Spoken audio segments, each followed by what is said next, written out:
Hello students, मैं Govind sir आज आप लोगों के लिए लेकर आए हैं maths all competitive exams free of cost. यह क्लास फर्स्ट है, पहला दिन क्लास है। पहला दिन क्लास में फर्स्ट चैप्टर हम पढ़ाएंगे संख्या पद्धति, नंबर सिस्टम।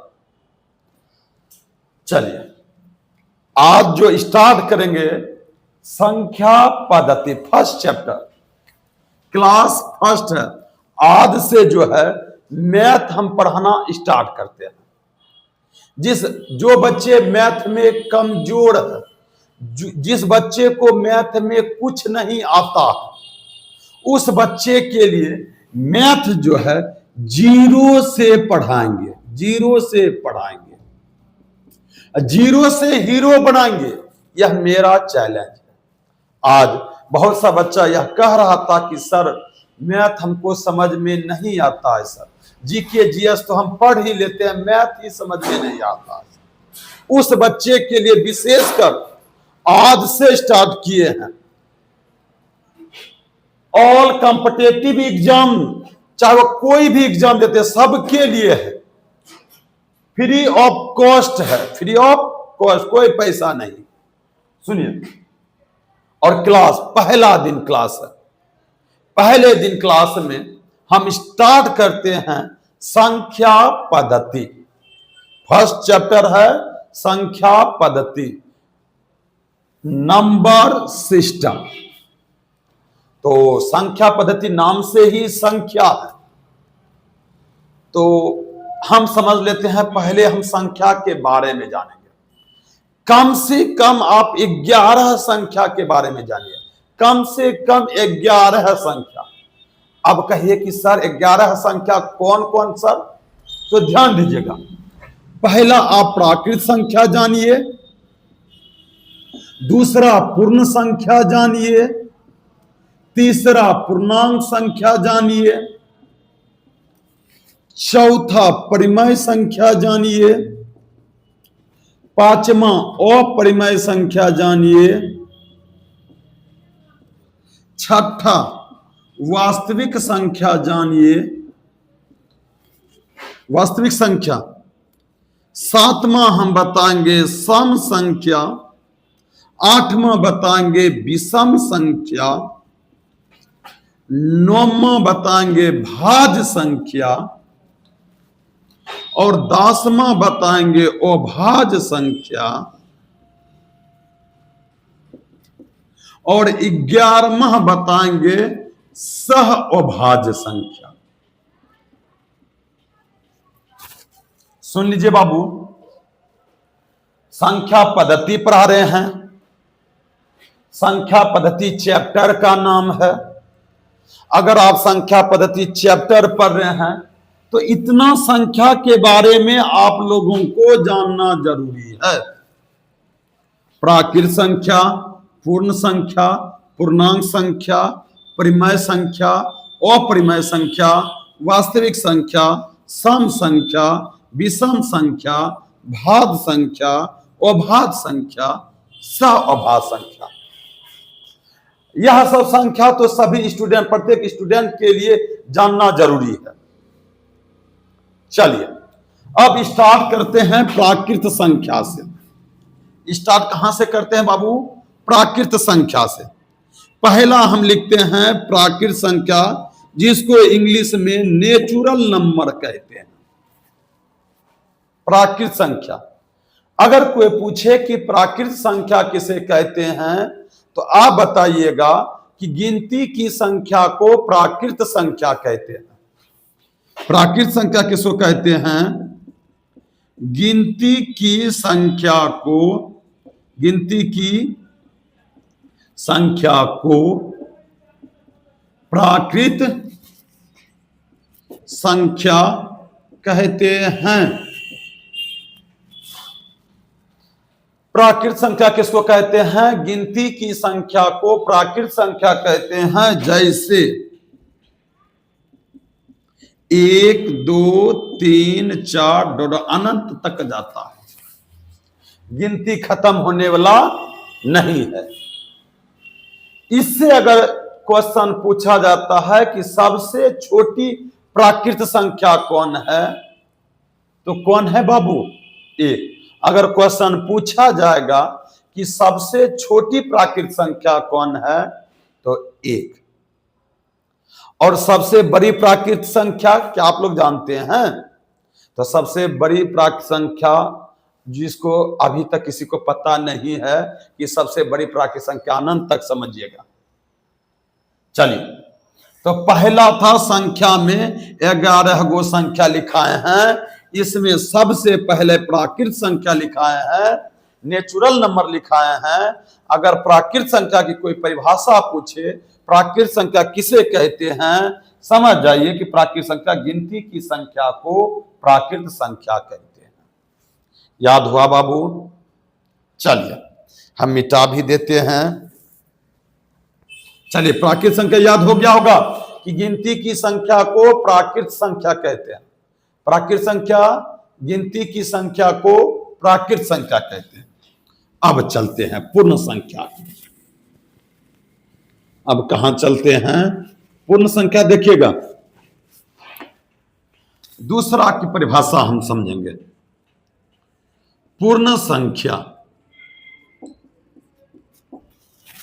पूर्ण संख्या, पूर्ण संख्या किसे कहते हैं? तो शून्य से शुरू होने वाले गिनती की संख्या को पूर्ण संख्या कहते हैं। पूर्ण संख्या किसे कहते हैं? शून्य से शुरू होने वाले गिनती की संख्या को पूर्ण संख्या कहते हैं। पूर्ण संख्या कहते हैं। पूर्ण संख्या किसे कहते हैं? तो शून्य से शुरू होने वाले गिनती की संख्या को पूर्ण संख्या कहते हैं। तो जैसे 0, 1, 2, 3, 4 डॉट डॉट अनंत तक। फिर सुन लेते हैं कि पूर्ण संख्या किसे कहते हैं? शून्य से शुरू होने वाले गिनती की संख्या को पूर्ण संख्या कहते हैं। जैसे 0, 1, 2, 3, 4। अगर आपसे क्वेश्चन पूछा जाए कि सबसे छोटी पूर्ण संख्या कौन है, तो याद रखिएगा कि 0। सबसे छोटी पूर्ण संख्या कौन है? तो 0। तो हम आपको बता दिए, एक तो प्राकृत संख्या बता दिए, दूसरा पूर्ण संख्या बता दिए। ठीक है, दो को खत्म हो गया। अब हम चलते हैं पूर्णांक संख्या। क्या चलते हैं बाबू? पूर्णांक संख्या देखिएगा।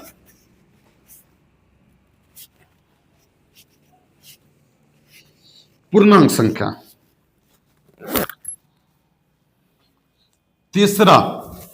तीसरा का परिभाषा हम बताते हैं। पूर्णांक संख्या, पूर्णांक संख्या।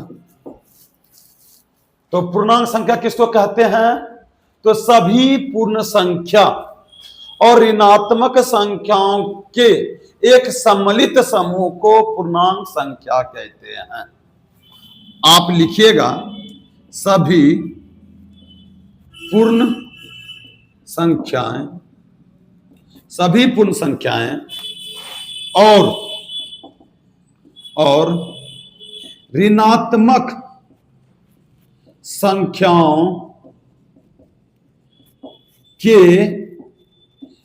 एक सम्मिलित समूह को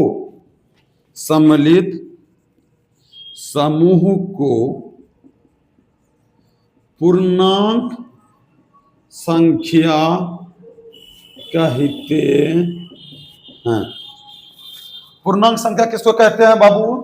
तो सभी पूर्ण संख्याएं और ऋणात्मक संख्याओं के लिख देते हैं यहां, एक सम्मिलित समूह को पूर्णांक संख्या कहते हैं। जैसे में याद रख लीजिएगा, जैसे में यहाँ पे 0, 1, 2, 3, 4 डॉट डॉट अनंत तक, इधर हो गया -1, -2, -3 डॉट डॉट। तो सबसे पहले आज जो है हम सिर्फ संख्या के बारे में बताएंगे कि कौन कौन कौन संख्या होता है, समझे। कल जो है क्वेश्चन बताएंगे। आज पहले हम बेस बताते हैं, बेसिक आपका मजबूत करते हैं कि संख्या पद्धति पढ़ रहे हैं, नंबर सिस्टम पढ़ रहे हैं, सभी संख्या के बारे में अच्छा से हम जान लेंगे। तो हम आप लोगों को बता दिए प्राकृत संख्या, पूर्ण संख्या, पूर्णांक संख्या। अगर पूर्णांक संख्या की परिभाषा कोई पूछे तो आप बताइएगा कि सभी पूर्ण संख्याएं और ऋणात्मक संख्याओं के एक सम्मिलित समूह को पूर्णांक संख्या कहते हैं। पूर्णांक को अगर तोड़िएगा तो पूर्ण जोड़ अंक तब होता है पूर्णांक। चलिए, कहीं कोई दिक्कत? पूर्णांक बता दिया। सुनिए ध्यान से, मिटाते हैं पूर्णांक। अब चलिए,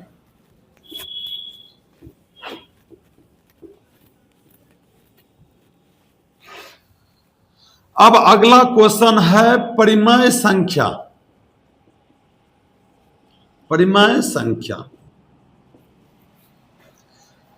परिमेय संख्या किसे कहते हैं? तो याद रखिएगा कि जिसे P/Q के रूप में लिखा जाए, जिसे P/Q के रूप में लिखा जाए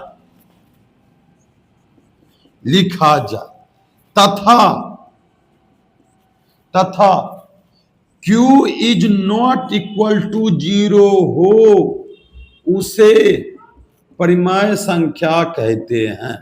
उसे परिमेय संख्या कहते हैं। सुनिएगा, परिमेय संख्या किसे कहते हैं?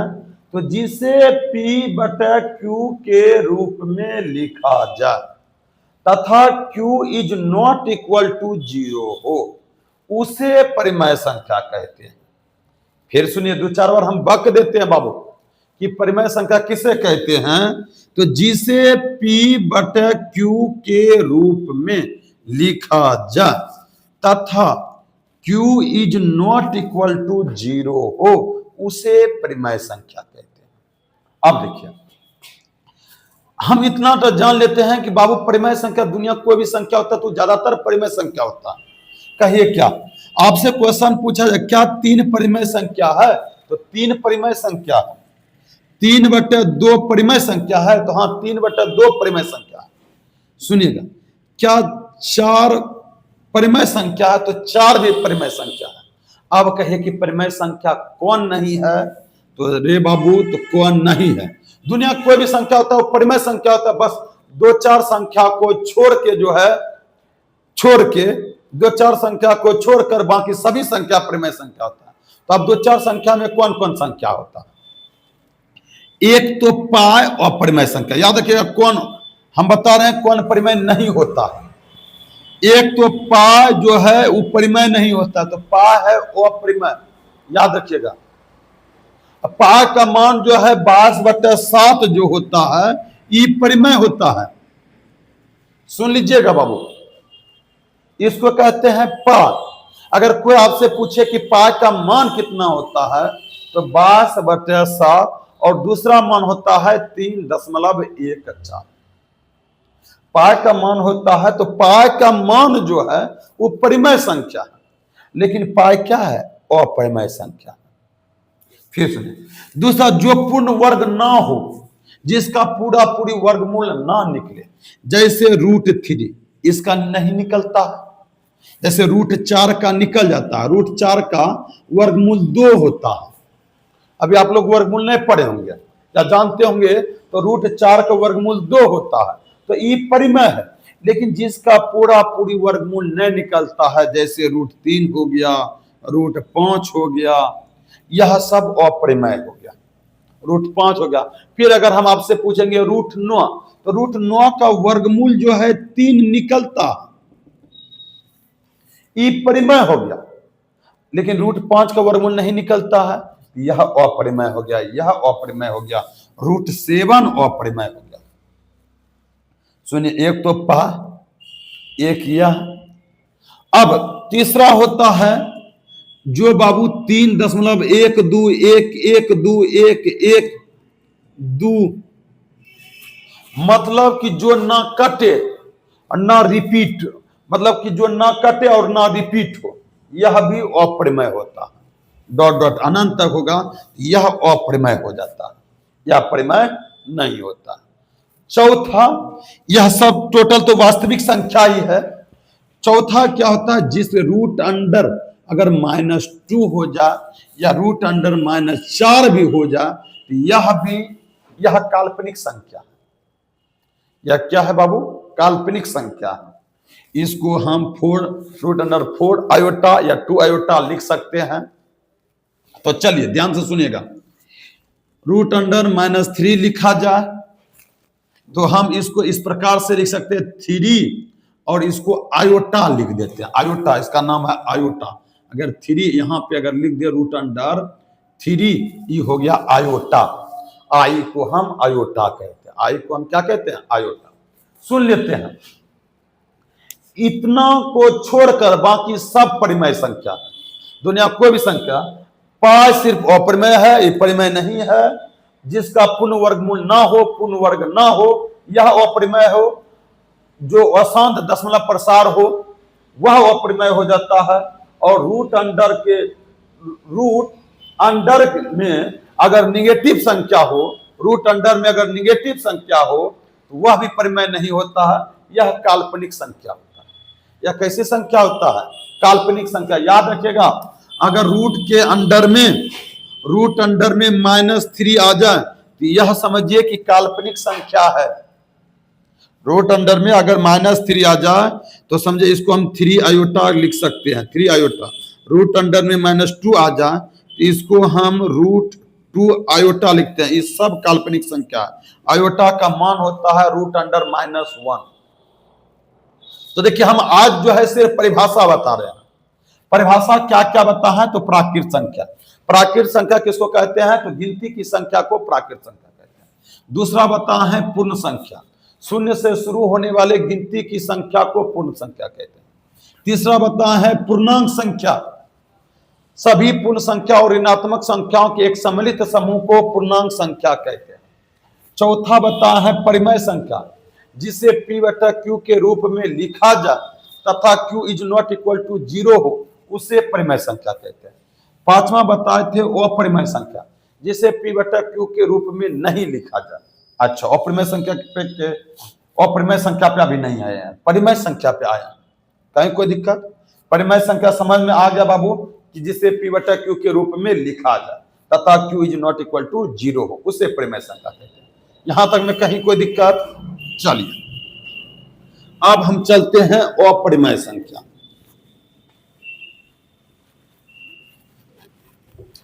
अब हम चलते हैं बाबू अपरिमेय संख्या। परिभाषा याद रखिएगा पहले, अपरिमेय संख्या, अपरिमेय संख्या जिसे P/Q के रूप में नहीं लिखा जाए, जिसे P/Q के रूप में नहीं लिखा जाए,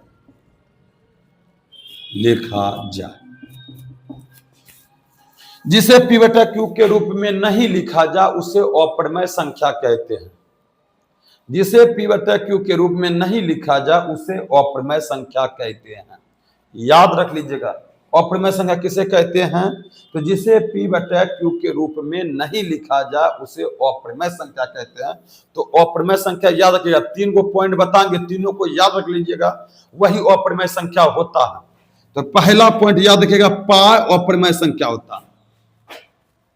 पाई अपरिमेय संख्या होता है, याद रखिएगा। और पाई का मान जो होता है वो परिमेय होता है, यह भी याद रख लीजिएगा। पाई अपरिमेय होता है, पाई का मान जो होता है वह परिमेय संख्या होता है। अगर आपसे क्वेश्चन पूछा जाए कि निम्न में से कौन अपरिमेय संख्या है, अगर आपसे क्वेश्चन पूछा जाए कि निम्न निम्न में कौन अपरिमेय है? अपरिमेय है। यहां दे दे कि 2/7 √4। क्या मारिएगा बाबू? तो निम्न में कौन अपरिमेय है, यह ऑप्शन दे देते हैं। तो पा मारिएगा कि अपरिमेय है। पा क्या है? अपरिमेय है। दूसरा, जिसका पूर्ण वर्गमूल ना निकले, जिसका पूर्ण वर्गमूल ना निकले, पूर्ण वर्ग ना हो, जो पूर्ण वर्ग ना हो। तो पूर्ण वर्ग कौन कौन नहीं होता? जैसे कि 2, देखिए पूर्ण वर्ग कौन होता है? जैसे 1 गुना 1 करेंगे तो 1 होगा, 2 गुना 2 करेंगे तो 4 होगा, 3 गुना 3 करेंगे तो 9 हो गया। जैसे 1 गुना 1 करेंगे तो 1 होता है, तो 1 पूर्ण वर्ग है। 2 गुना 2 करते हैं तो 4 होता है, तो 4 पूर्ण वर्ग है। 3 गुना 3 करते हैं तो 9 होता है, तो 9 पूर्ण वर्ग है। 4 गुना 4 करते हैं तो 16 होता है, यह पूर्ण वर्ग है। 5 गुना 5 करते हैं तो 25 होता है, यह पूर्ण वर्ग है। 6 गुना 6 करते हैं तो 36 होता है, तो 36 पूर्ण वर्ग है। अब देखिए, अगर हम कहेंगे कि 30 क्या पूर्ण वर्ग है, तो आप कहिएगा कि सर 6 पंचे 30 कह दीजिएगा, सर 6 पंचे 30 हुआ। नहीं, एक संख्या सेम टू सेम संख्या होना चाहिए। अगर 5 गुना 5, 6 गुना 6, तो 5 गुना 5 करते हैं तो 25 होता है, और 6 गुना 6 करते हैं 36 होता है। 25 पूर्ण वर्ग है और 36 पूर्ण वर्ग है। 25 और 36 के बीच में जो है कि 25 और 36 के बीच में 26, 27, 28, 29, 30, 31, 32, 34, 35, यह सब पूर्ण वर्ग नहीं है। तो अगर उस पर रूट लग जाए तो समझिए कि यह अप्रमेय संख्या होता है। तो अप्रमेय संख्या √2 हो गया, √3 हो गया, √5 हो गया, √6 हो गया, √7 हो गया, √8 हो गया। अब कहा जाए √9, तो √9 का वर्गमूल 3 निकलता है। 3 गुना 3 9, तो 9 का वर्गमूल 3 निकलता है, इसीलिए वह जो है पूर्ण वर्ग है और यह परिमेय संख्या है। तो जिसका जो पूर्ण वर्ग नहीं होता है वह अप्रमेय होता है, जैसे √2। तो देखिए 2 गो हो गया, पा और √2। एगो और होता है अप्रमेय। तो अप्रमेय कौन होता है? तीसरा देख लीजिएगा कि 3.121121112 यह भी अप्रमेय होता है। यह 3 गो याद रख लीजिएगा, यही तीनों अप्रमेय होता है, बाकी अप्रमेय नहीं होता। एक तो पा तो याद ही रह जाएगा, अगर जहां जहां डॉट डॉट दिख जाए वह अप्रमेय हो जाएगा, और जो पूर्ण वर्ग नहीं होगा वह अप्रमेय हो गया। कहीं कोई दिक्कत बाबू? तो हम अप्रमेय समझ लिए। और वास्तविक संख्या किसको कहते हैं? सुनिएगा, वास्तविक संख्या याद रखिएगा, वास्तविक संख्या किसको कहते हैं?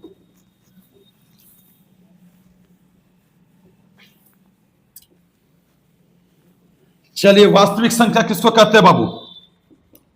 वास्तविक संख्या याद रखिएगा, वास्तविक संख्या कहते हैं परिमेय संख्या और अपरिमेय संख्या के समूह को, अपरिमेय संख्या के समूह को वास्तविक संख्या कहते हैं।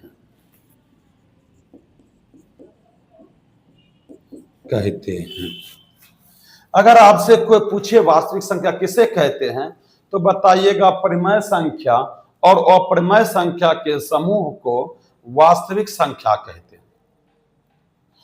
सुनिए, और वास्तविक संख्या दुनिया का सब संख्या वास्तविक संख्या है। सिर्फ रूट के अंदर अगर माइनस में आ जाए तो यह वास्तविक संख्या नहीं है, यह काल्पनिक संख्या है।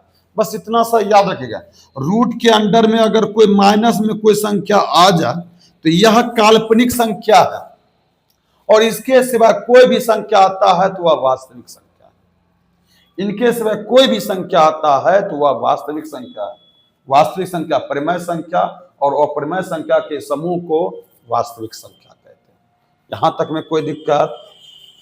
चलिए अब हम बताते हैं, आज हमको जो है पूरा परिभाषा बताना है बाबू। तो चलिए अब अगला देखते हैं, सम संख्या। सम संख्या, सम संख्या, सम संख्या किसको कहते हैं? तो जिस संख्या में 2 से पूरा पूरा भाग लग जाए उसे सम संख्या कहते हैं।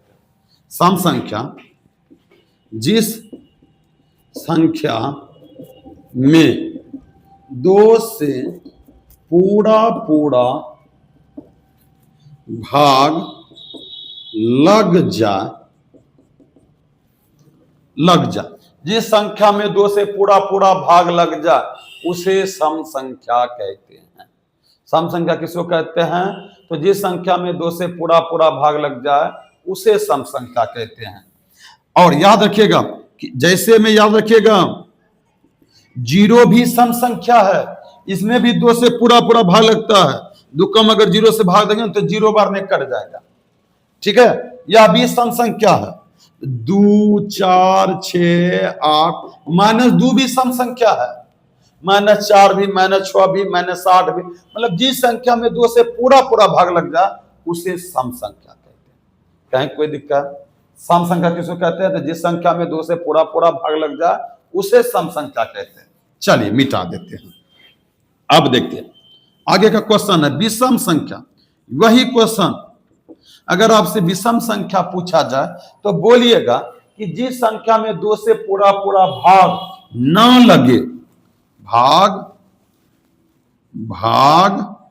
ना लगे, उसे विषम संख्या कहते हैं। जिस संख्या में 2 से पूरा पूरा भाग ना लगे उसे विषम संख्या कहते हैं। 1, 3, 5, 7, 9, जैसे इसमें 2 से भाग दीजिएगा तो पूरा पूरा भाग नहीं खाएगा, उसे विषम संख्या कहते हैं। याद रख लीजिएगा सम संख्या किसको कहते हैं? तो जिस संख्या में 2 से पूरा पूरा भाग लगे उसे सम संख्या कहते हैं। विषम संख्या किसको कहते हैं? तो जिस संख्या में 2 से पूरा पूरा भाग ना लगे उसे विषम संख्या कहते हैं। अब देखिए सम संख्या भी हो गया और विषम संख्या भी हो गया, ठीक है बाबू। चलिए अब मिटाते हैं और अब बताते हैं भाज्य संख्या। भाज्य संख्या, भाज्य संख्या किसको कहते हैं? याद रखिएगा कि वैसी संख्या जिसमें एक और स्वयं के अलावा किसी दूसरी संख्या से भाग ना लगे उसे भाज्य संख्या कहते हैं। भाज्य संख्या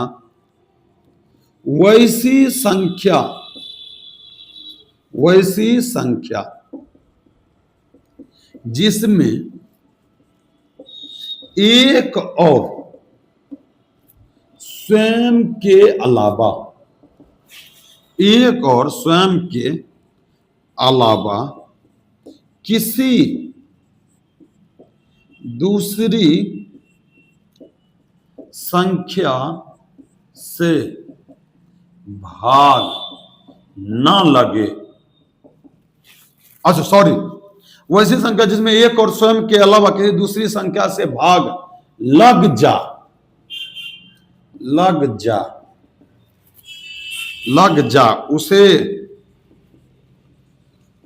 उसे भाज्य संख्या कहते हैं। भाज्य संख्या किसे कहते हैं?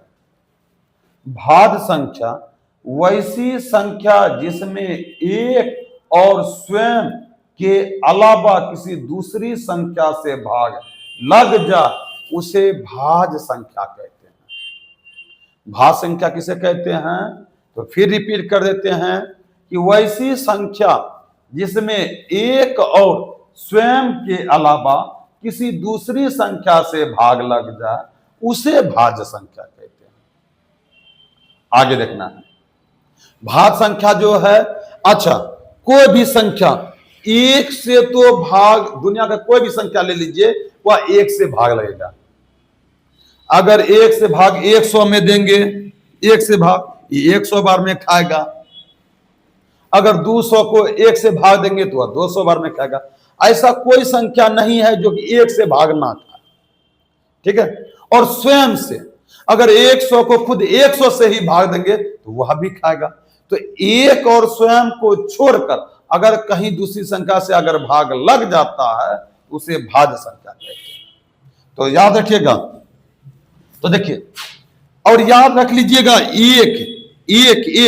एक ना तो भाज्य है ना अभाज्य है। क्वेश्चन अगर पूछा जाता है ऐसी कौन सी संख्या है जो ना भाज्य है ना अभाज्य है, तो बताइएगा एक। फिर से बहुत वीवीआई क्वेश्चन है कि अगर आपसे पूछा जाए कि ऐसी कौन सी संख्या है जो ना भाज्य है ना अभाज्य है, तो क्या बताइएगा? एक है। ठीक है, एक ना तो भाज्य है ना अभाज्य है। अब यहां देखेंगे हम दो से स्टार्ट करते हैं। दो से क्या? दो से एक और स्वयं को छोड़कर किसी दूसरी संख्या से भाग लगता है, एक को भी छोड़ देना है और स्वयं स्वयं मतलब कि दो हुआ, तो दो से भी भाग नहीं था, ये अभाज्य संख्या हो गया। अच्छा, तीन, एक और स्वयं को हटा दीजिए, क्या दूसरी संख्या से भाग लगता है? तो कहिएगा सर नहीं लगता है, यह भी अभाज्य संख्या हुआ। चार में देखिए एक और स्वयं को हटा दीजिएगा तो ये दो से भाग लगेगा, दो से भी भाग लगेगा।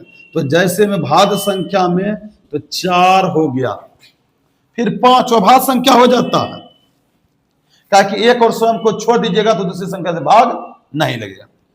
4 5 6 हो गया। देखिए 5 अभाज्य, 6 देखिए 2 से भाग लगता है तो 6 भाज्य संख्या है। जिससे भाग लगे वो भाज्य, जिससे भाग लगे वो भाज्य, जिससे भाग ना लगे वह अभाज्य। समझ में आ गया? तो 4 हो गया, 6 हो गया, 8 हो गया, 10। देखिए इस सब संख्या में भाग लगता है, या सब संख्या में बाबू भाग लगता है। आज जो है हम सिर्फ परिभाषा बताएंगे, कल जो है हम टोटल इस पे डिटेल से चर्चा करेंगे बाबू। आज क्लास फर्स्ट है, जितना समझ में आता है समझिए, पहले जो है इसको परिभाषा याद कर लीजिए। परिभाषा क्या कर लीजिए? याद कर लीजिए। इस पे कैसा कैसा सवाल बनता है वह सवाल हम देंगे और आप बनाइएगा बाबू, ठीक है? आज जो है सिर्फ हम परिभाषा बताएंगे आप लोगों को। चलिए, यह हो गया भाज्य संख्या। अब हम चलते हैं अभाज्य संख्या।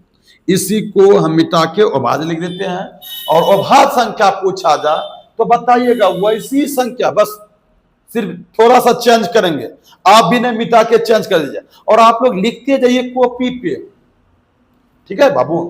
अभाज्य संख्या वैसी संख्या जिसमें एक और स्वयं के अलावा किसी दूसरी संख्या से भाग ना लगे। अगर अभाज्य संख्या की परिभाषा पूछा जाए तो वैसी संख्या जिसमें एक और स्वयं के अलावा किसी दूसरी संख्या से भाग ना लगे उसे अभाज्य संख्या कहते हैं। उसे क्या कहते हैं? अभाज्य संख्या। अभाज्य संख्या किसे कहते हैं? तो वैसी संख्या जिसमें एक और स्वयं के अलावा किसी दूसरी संख्या से भाग ना लगे उसे अभाज्य संख्या कहते हैं। तो अभाज्य संख्या एक वो चीज बता दिए हैं, एक ना तो भाज्य है ना अभाज्य है, एक ना तो भाज्य है ना अभाज्य है, ठीक है? तो चलिए, अभाज्य संख्या तब कौन कौन होगा बाबू? 2 होगा, 3 होगा, 5 होगा, 7 होगा, डॉट डॉट अनंत तक जाएगा अभी। तो अभाज्य संख्या जिसमें भाग ना लगे, वैसी संख्या जिसमें एक और स्वयं के अलावा किसी दूसरी संख्या से भाग ना लगे उसे अभाज्य संख्या कहते हैं। चलिए, एक परिभाषा बचता है सअभाज्य। अच्छा, भाज्य और अभाज्य में हम बताएंगे कल क्वेश्चन कि भाज्य संख्या, सबसे छोटी भाज्य संख्या कितना होता है? तो सबसे छोटी भाज्य संख्या 4, सबसे छोटी भाज्य संख्या 4, और सबसे छोटी अभाज्य संख्या 2। अगर क्वेश्चन आ जाए कि सबसे छोटी अभाज्य संख्या, सबसे छोटी अभाज्य संख्या, तो बताइएगा 2। सबसे छोटी अभाज्य संख्या तो 2। अगर पूछा जाएगा कि सबसे छोटी भाज्य संख्या तो 4। सबसे छोटी भाज्य संख्या 4 और सबसे छोटी अभाज्य संख्या 2, ऐसी कौन सी संख्या है जो ना भाज्य है ना अभाज्य? तो 1। ऐसी कौन संख्या है जो ना भाज्य है ना अभाज्य है? तो 1 है। अब हम समझते हैं, स अभाज्य की परिभाषा जानते हैं। तो चलिएगा,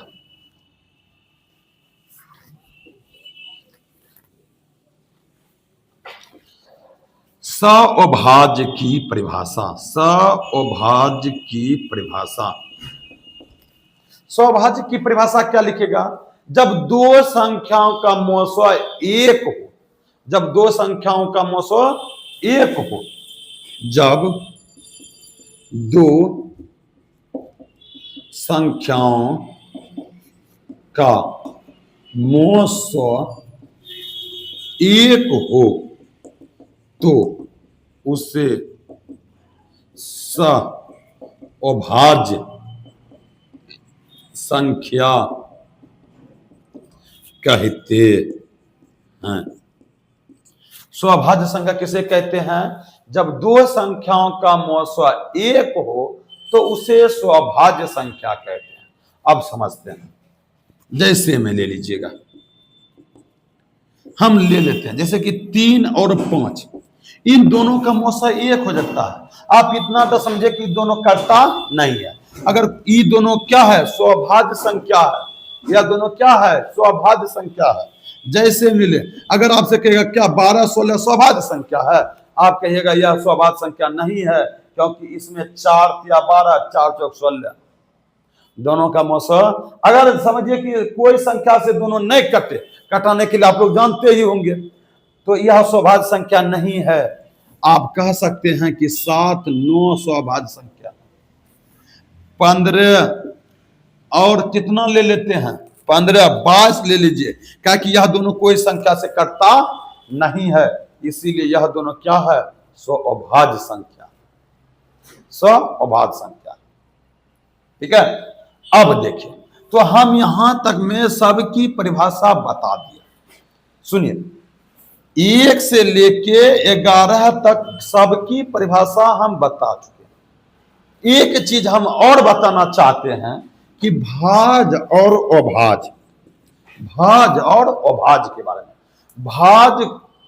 भाज को हम 4 नाम से जानते हैं, एक नाम से नहीं जानते हैं। जैसे आप तो भाज्य की परिभाषा याद किए होंगे। अगर पूछ देगा संयुक्त संख्या किसे कहते हैं, तो याद ही नहीं। यौगिक संख्या किसे कहते हैं, तो आप बता ही नहीं पाइएगा। कहा कि रे बाबू, भाज्य संख्या का ही 4 नाम है। जैसे हम लोगों का भी 1-2 नाम होता है कि घर का नाम कुछ और होता है, बाहर का नाम कुछ और होता है, दोस्त के बीच में कुछ और नाम होता है। उसी प्रकार से भाज्य संख्या का भी 4 नाम है। सुनिए, और अभाज्य संख्या का भी 4 नाम है। तो सुनिएगा ध्यान से, हम मिटाते हैं यहां तक।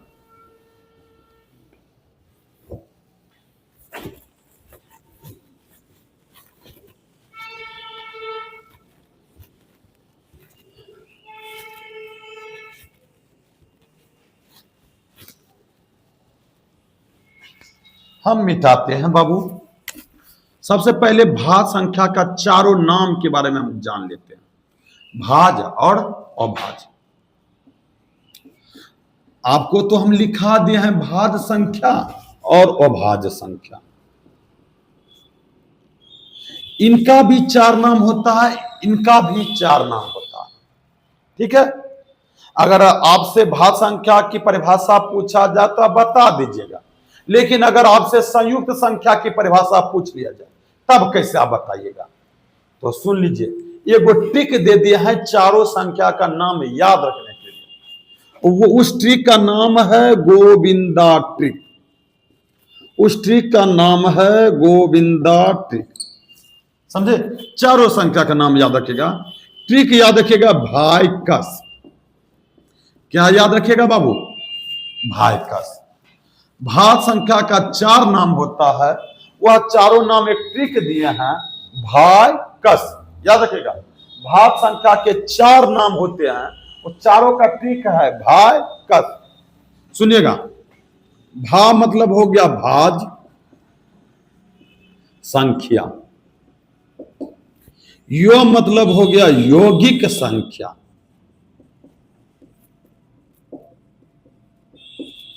को मतलब हो गया, इंग्लिश में इसको कंपोजिट नंबर कहते हैं, जिट नंबर। अच्छा, स्व मतलब हो गया संयुक्त संख्या। सुनिएगा, भाज्य संख्या के 4 नाम होते हैं। कौन कौन नाम होते हैं? भाज्य संख्या, यौगिक संख्या, कंपोजिट नंबर, संयुक्त संख्या।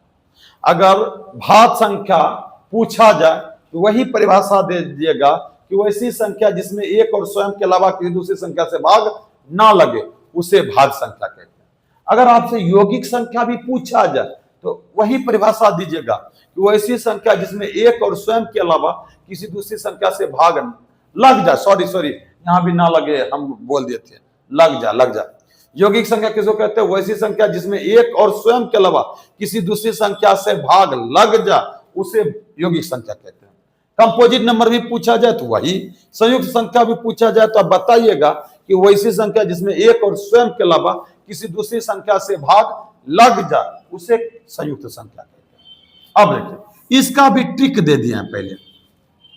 देखिए, भाज्यकस याद रखिएगा तो ये चारों नाम याद हो जाएगा। भाज्यकस, भाज्य, यौगिक, कंपोजिट, संयुक्त संख्या। अब देखिए, अभाज्य संख्या का भी 4 नाम होता है। ओ